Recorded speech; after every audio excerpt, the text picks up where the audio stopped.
오늘은 마태복음 12장 첫 부분을 좀 함께 다루도록 하겠습니다.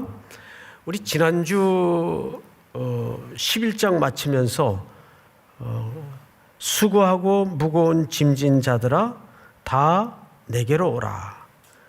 내가 너희를 쉬게 하리라.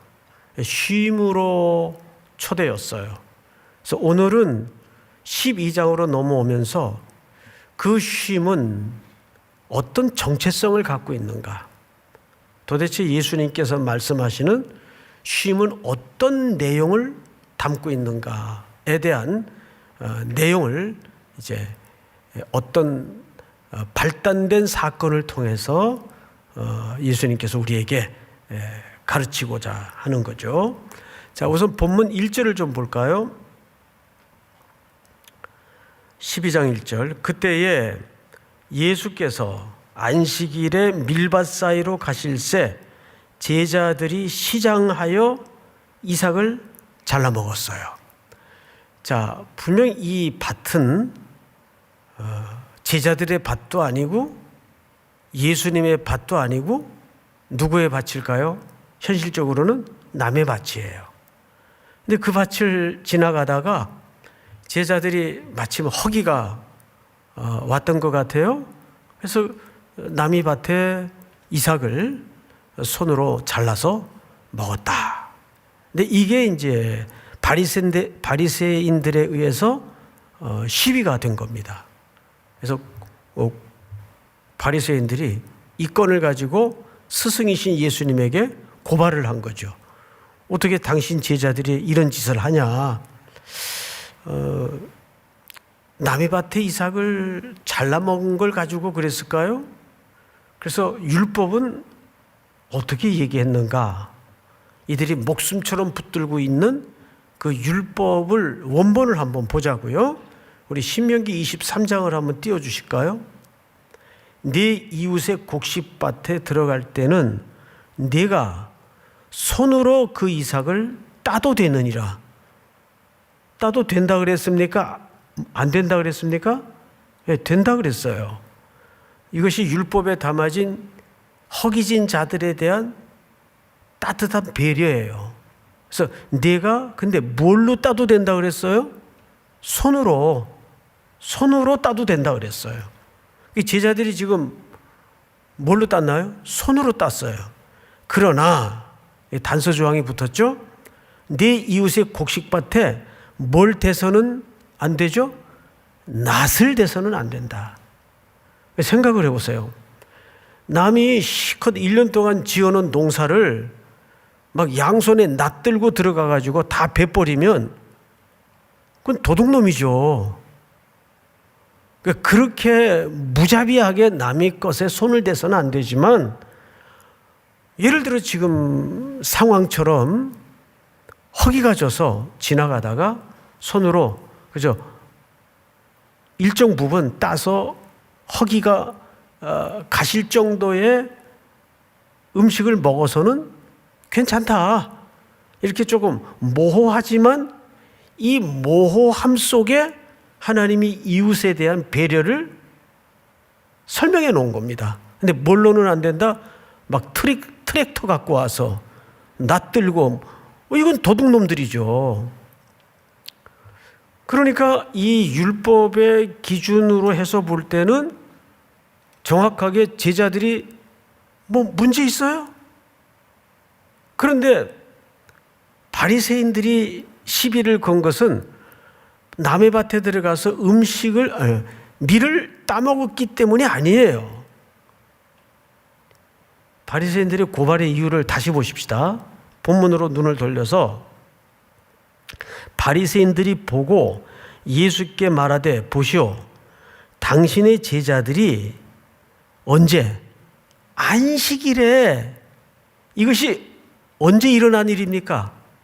안식일에 일어난 일이에요. 이게 문제가 된 거지 남의 밭에 가서 이삭을 따서 먹은 게 문제가 된 게 아니에요. 그 율법은, 신명기 이 율법은 이 바리새인들도 알고 있었을까요? 모르고 있었을까요? 당연히 알고 있었을 거란 말이에요.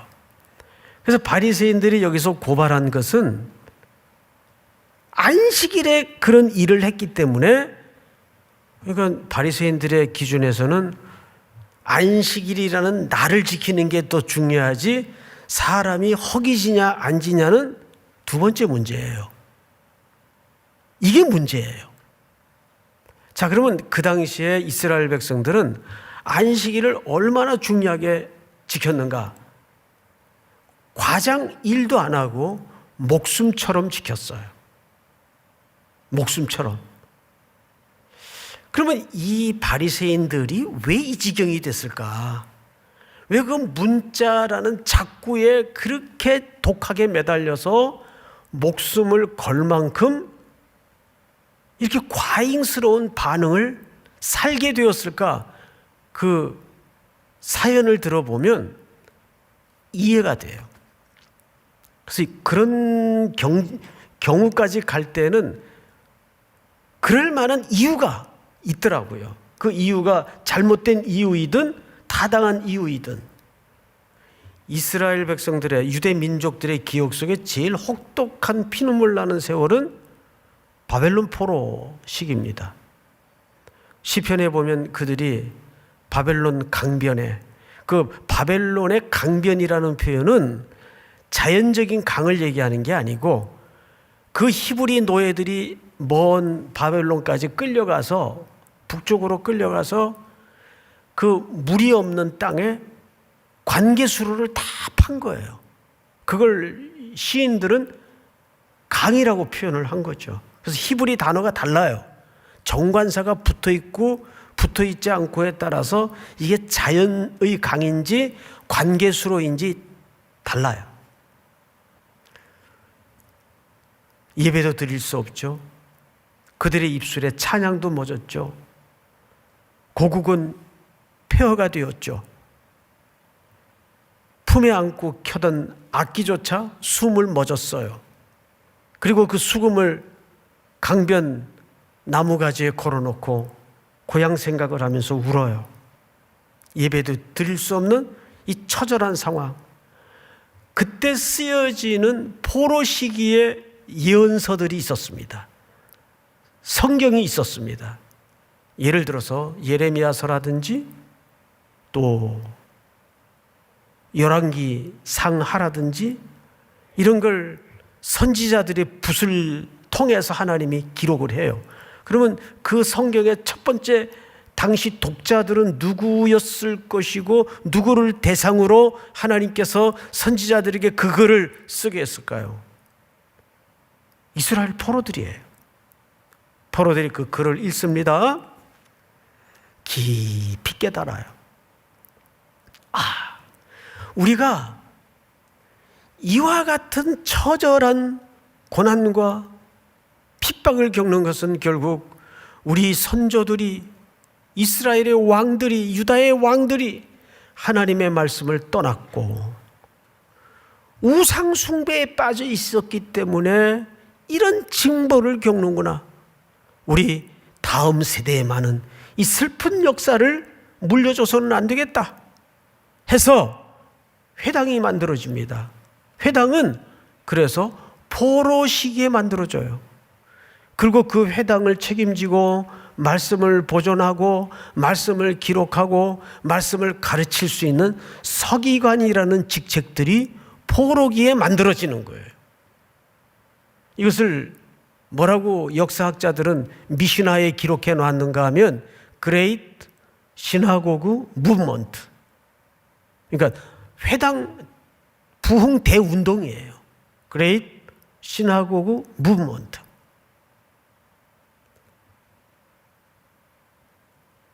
모국어도 잊어져가는 다음 세대마저 하나님의 말씀을 점점 떠나가고 있는 즈음에 우리 다음 세대에게만은 이 슬픈 그리고 고난의 역사를 되물림해서는 안 되겠다 해서 회당을 중심으로 한 말씀 대부흥운동을 일으키는 겁니다. 이것이 포로 귀환 후에도 어떻게 연결이 되냐 하면 수문학 광장 앞에 모여서 새벽부터 정오까지 하나님의 말씀을 학자들이 쫙 그냥 읽어요. 설교를 하는 것도 아니에요. 나뭇강단에 서서 하나님의 말씀을 읽는데 알아들을 만한 어린아이서부터 어른에 이르기까지 그것도 서서 들어요. 서서. 지금 여러분처럼 이렇게 편안히 앉아서 듣는 게 아니라 다 울어요. 말씀을 들으면서. 그것이 유명한 워럭에 있던 대부흥운동이에요. 수문앞 광장의 대부흥운동이에요.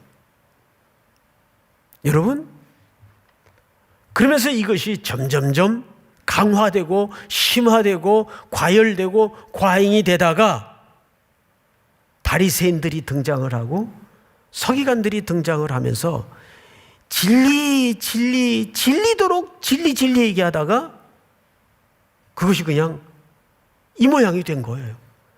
자꾸만 붙들었지 그 문자 안에 담아진 하나님의 진심과 하나님의 진의는 떠나버렸어요. 그런데 예수라는 허름한 청년이 나사렛에서 출현해서 그 허름한 무리들을 데리고 돌아다니면서 자꾸 안식일을 깨고 혁명적인 행동을 하는 거예요. 그 당시 기준으로 볼 때. 그래서 저들을 수상히 여긴 일단의 말씀에 열심을 가진 바리새인들이 예를 들면 수첩 들고 쫓아다니기 시작한 거예요. 쉽게 얘기하면. 그러다가 한날은 보니까 제자들이 밀밭 사이를 지나가다가 손으로 이삭을 따서 허기진 배를 채우는 겁니다. 이건 문제가 아닌데 그 일을 언제 했기 때문에 문제가 됐다고요? 안식일에 했기 때문에. 이건 있을 수가 없는 행동들입니다.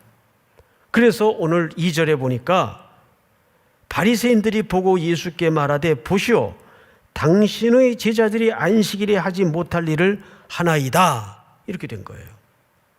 여러분, 이제 여기에 예수님이 이 제자들을 위해서뿐만 아니라 후대의 제자 그룹 속에 들어올 이 땅의 교회들, 성도들을 위해서 매우 중요한 성경 한 스토리를 인용을 합니다. 그것이 다윗의 이야기예요. 사무엘상 21장이 원본인데, 자, 우선 예수님의 말씀을 좀 들어보십시다. 3절. 우리 한번 같이 읽어보십시다, 여러분들. 시작. 예수께서 이르시되 다윗이 자기와 그 함께한 자들이 시장할 때에 한 일을 잃지 못하였느냐. 네. 바리새인들이 고소를 하니까 예수님이 이보시오. 당신들은 다윗과 그 일행들이 한 일을 안 읽어봤습니까? 읽어봤을까요? 안 읽어봤을까요? 글자 수도 다 셀 수 있는 사람들인데 그걸 안 읽어볼 리가 없죠. 읽어봤죠. 예수님이 여기서 물었던 진의는 그 내용을 어떻게 이해했습니까? 그 말이에요. 그래서 우리가 원본을 좀 보십시다. 원본 21장을 한번 띄워주세요. 사무엘상. 예수님이 인용한 대목이 이 스토리입니다. 이 스토리를 읽기 전에 이 스토리의 배경은 이렇습니다. 이 당시 왕이 사울이에요.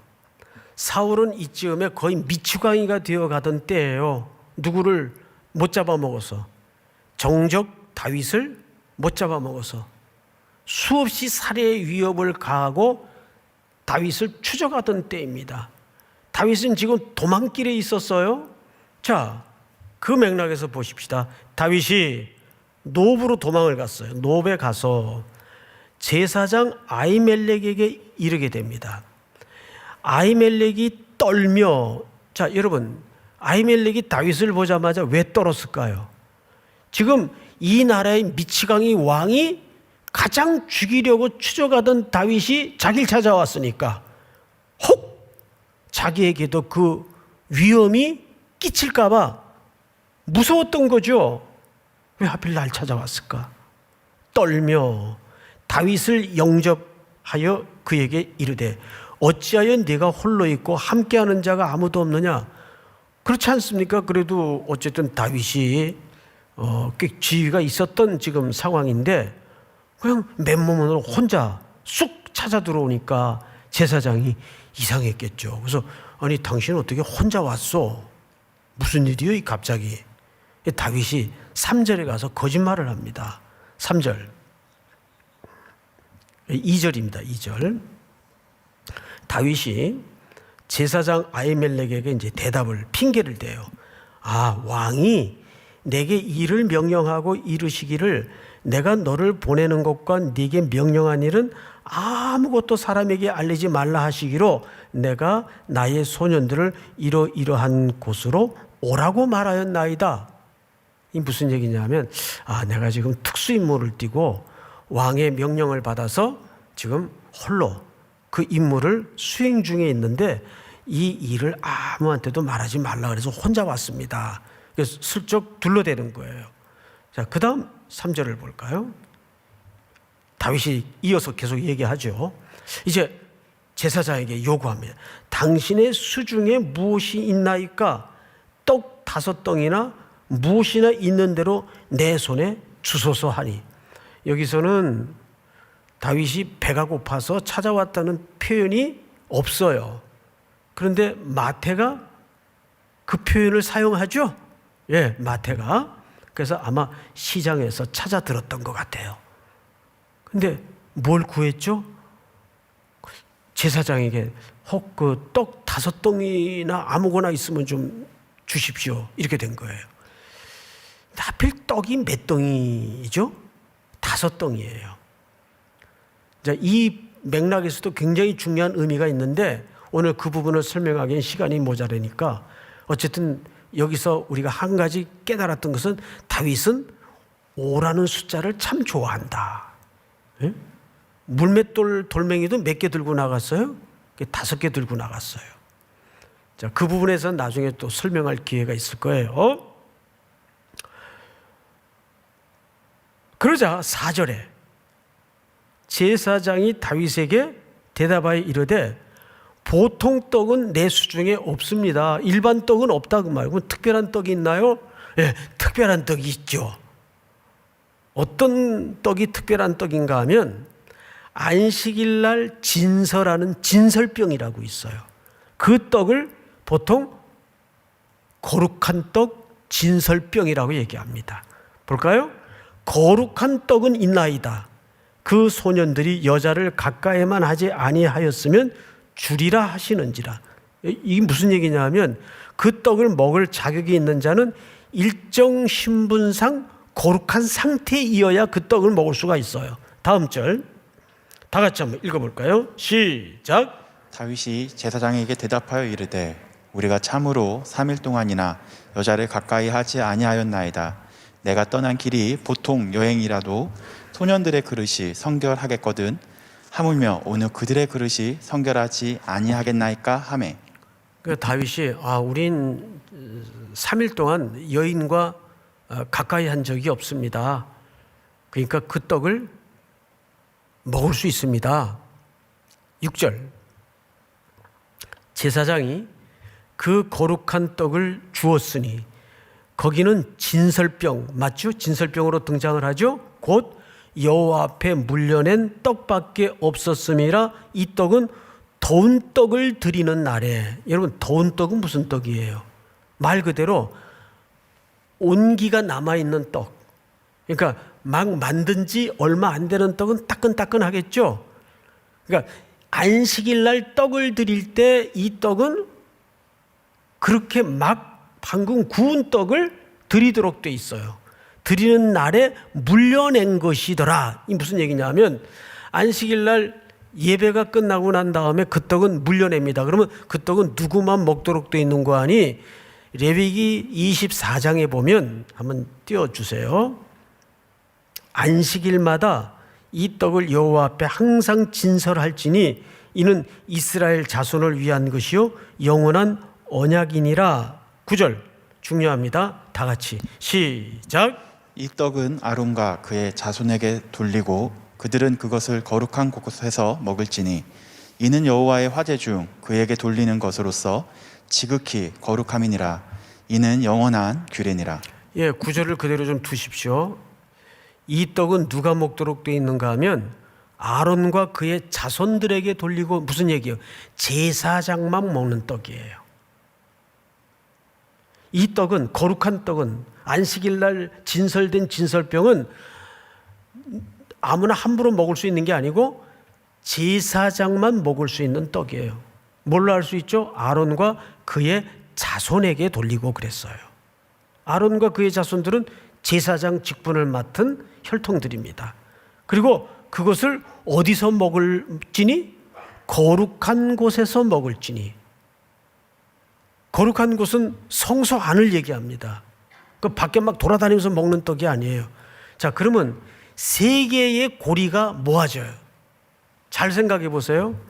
자, 여기까지만 머리를 조금 더 쓰시면 이제 오늘 복잡한 얘기는 다 끝나요. 첫째, 이 떡을 무슨 떡이라고 했죠? 거룩한 떡이라고 했어요. 이 떡은 나중에 오실 예수 그리스도의 보리떡으로 오신 그리스도를 상징합니다. 거룩한 떡. 그 다음에 어느 날, 거룩한 날, 안식일 날을 얘기하는 거예요. 그러면 안식일의 주인은 누굽니까? 실체는 누굽니까? 이것도 그리스도를 예표하는 날이에요. 그 다음에 어디에서? 거룩한 곳에서, 성소, 성전.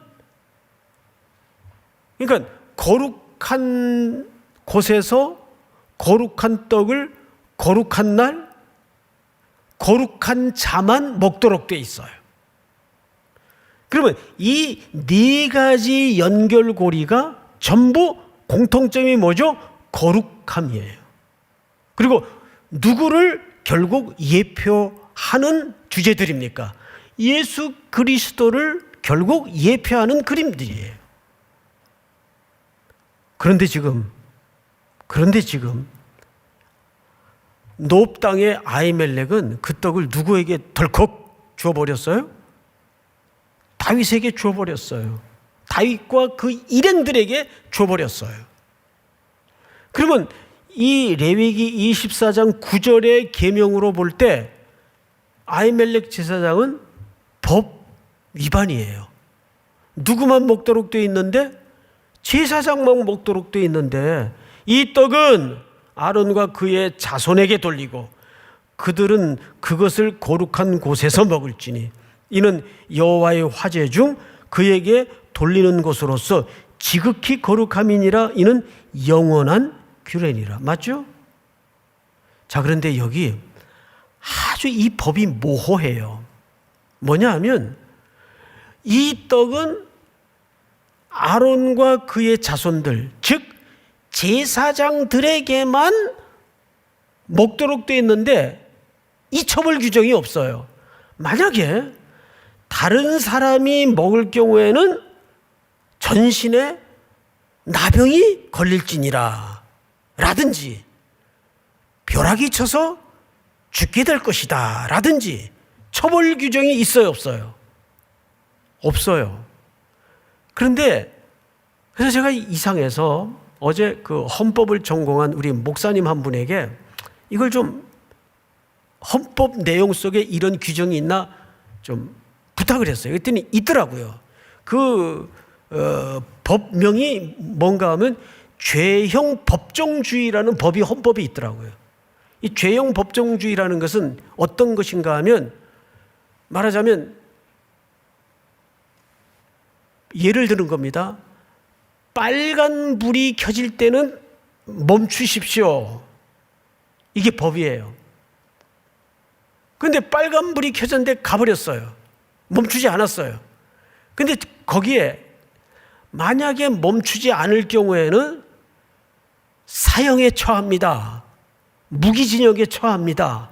라는 처벌 규정이 없으면 처벌할 수 없다는 규정이에요. 내가 표정이 그렇게 될 줄 알았어요. 한 번만 더 설명할게요. 한 번만. 12시 예배 때는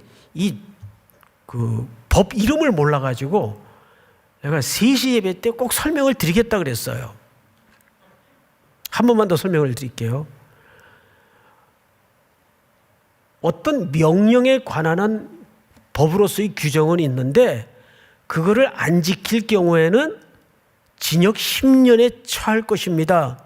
이 처벌 규정이 없으면 그것을 서로 안 지켰더라도 처벌하지 못한다 그 말이에요. 그 법의 이름이 죄형 법정주의예요. 죄형 법정주의.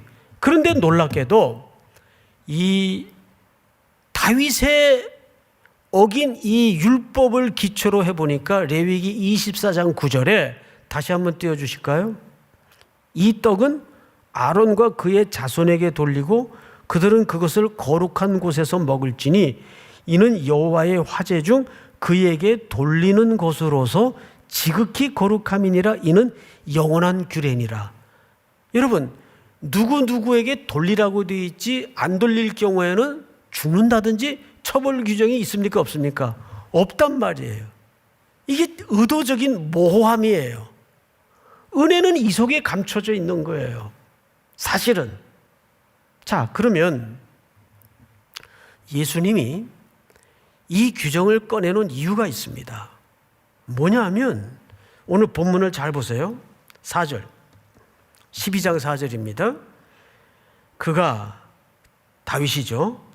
계속 말씀이 이어지는 거예요.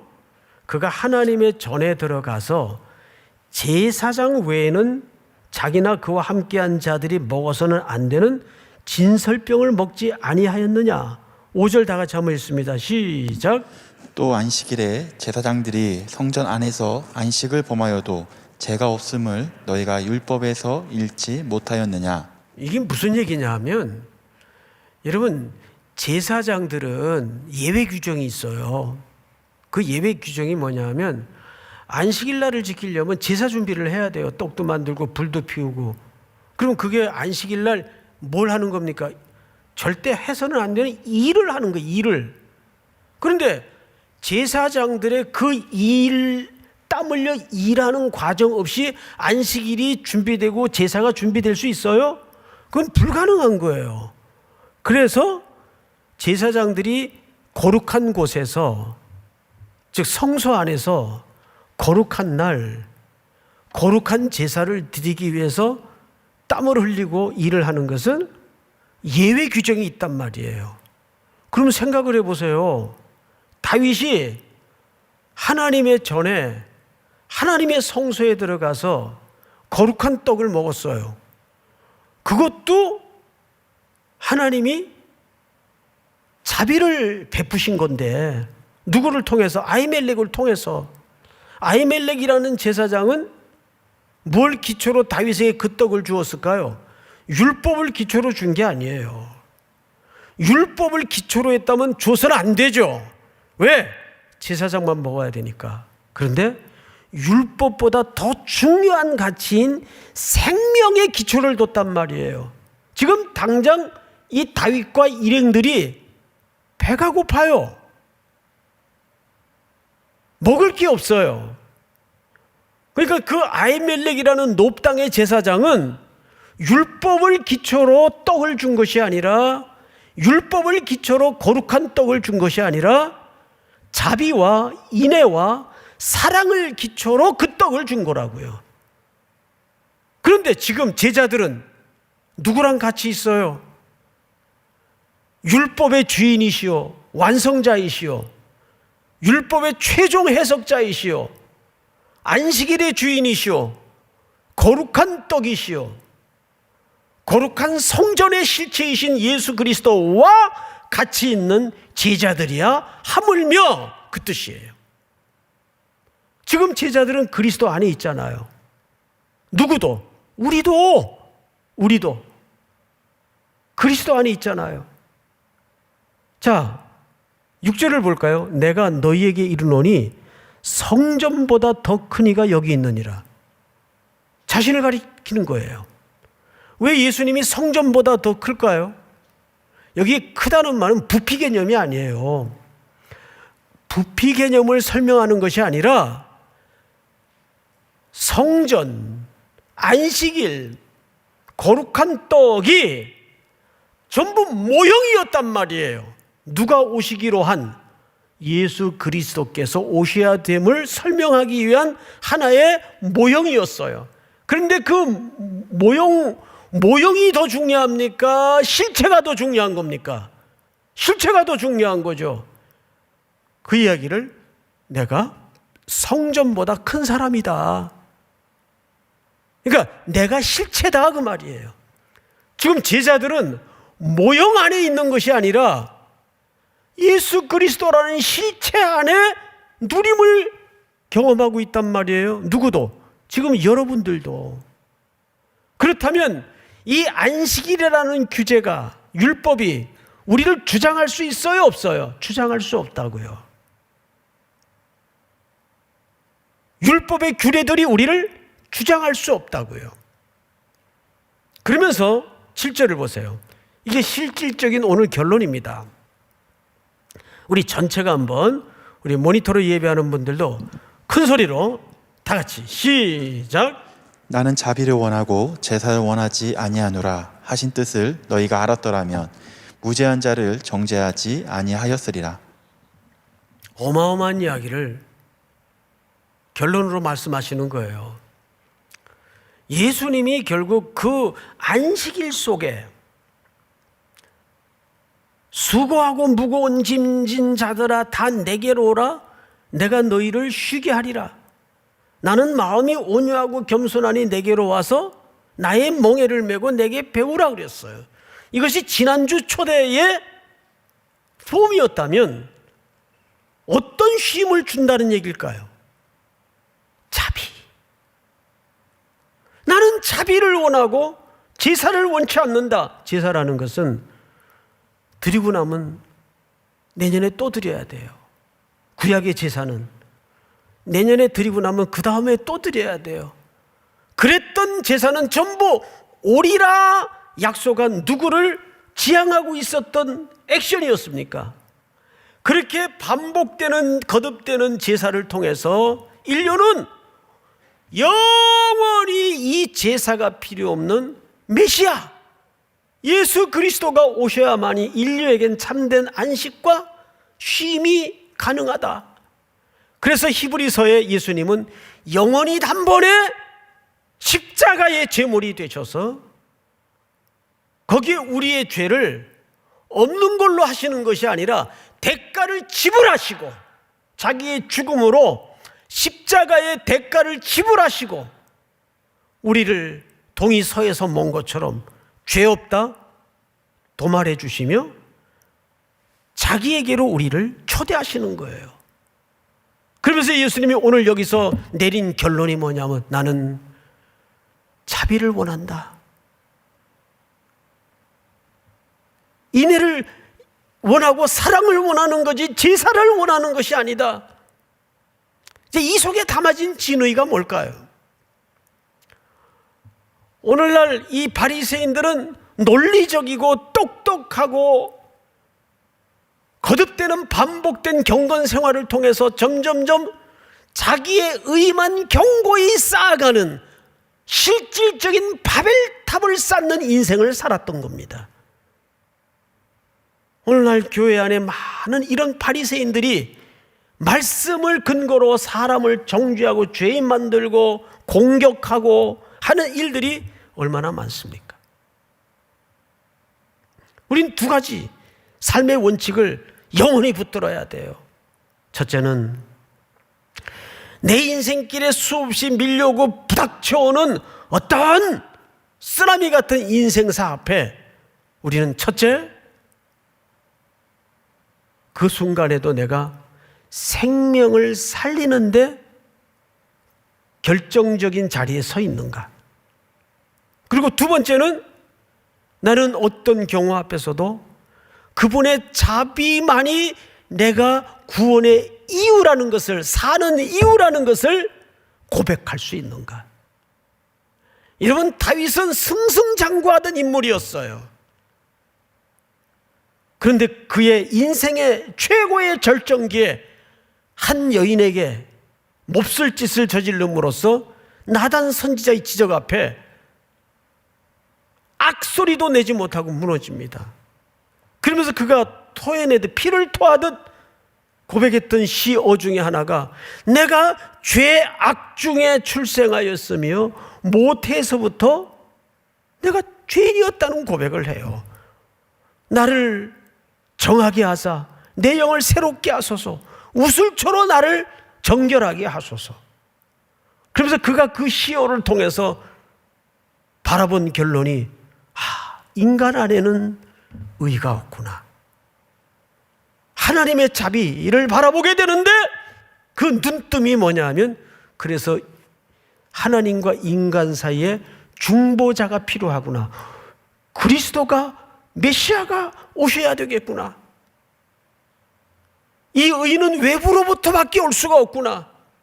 그리고 로마서 3장에 보니까 한 의가 나타났어. 이게 예수님이 우리 모두를 그분의 안식 속으로 초대하고자 하는 본의입니다. 그분의 자비 때문에 우리가 살림을 얻었고, 우리 영혼의 눈뜸을 통해서 그 순종의 길을 걸어가게 하는 거예요.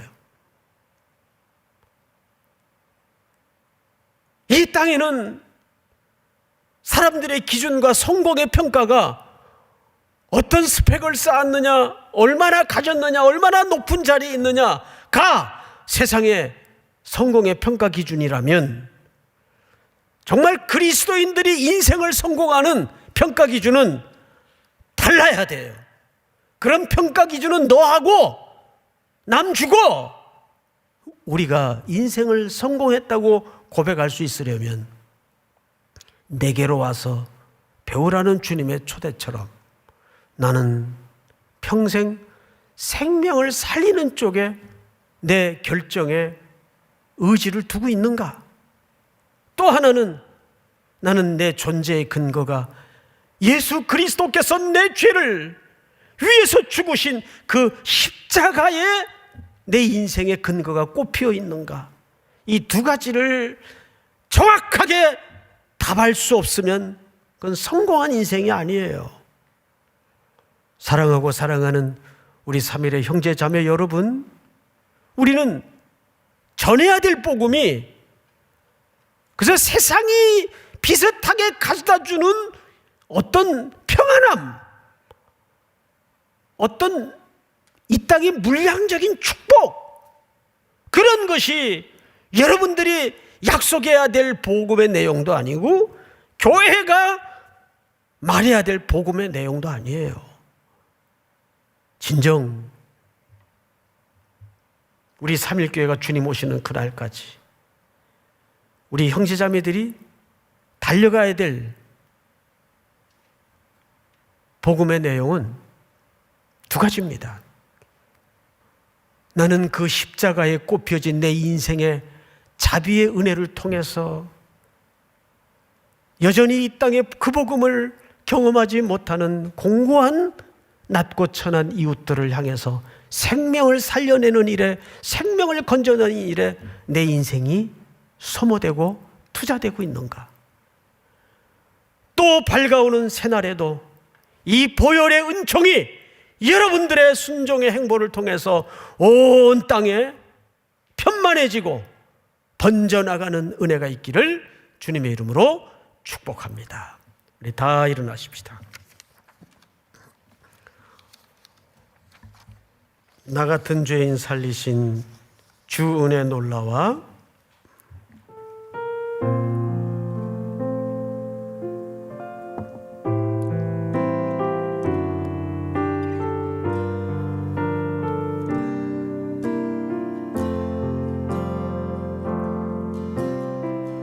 나 같은 죄인 살리신 주 은혜 놀라와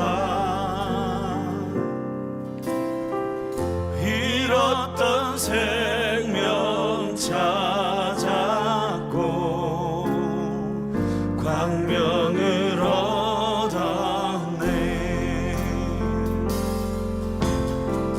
큰 죄악에서 건지신 주 은혜 고마워. 나 처음 믿은 그 시간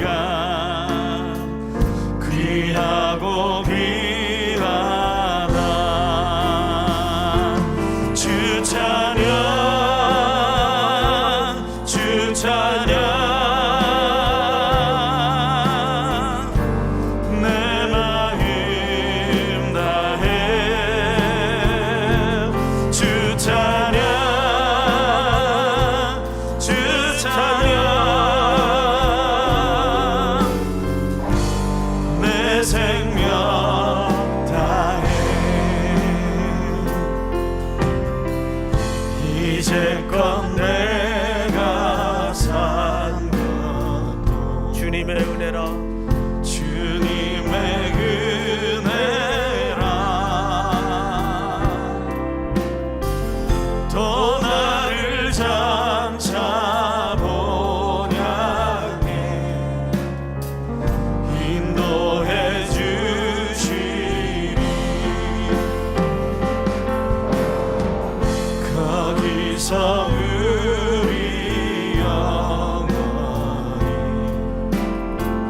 주님의 은혜로 해처럼 밝게 살면서 해처럼 맑게 살면서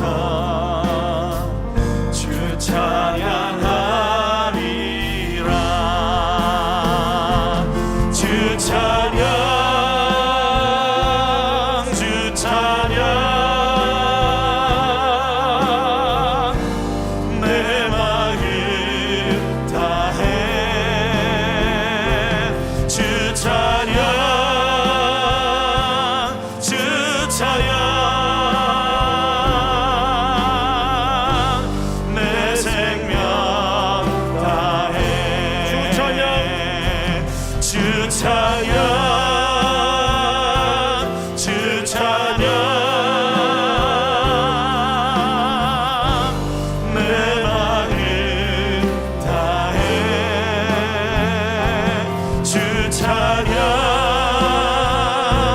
주 찬양 내 생명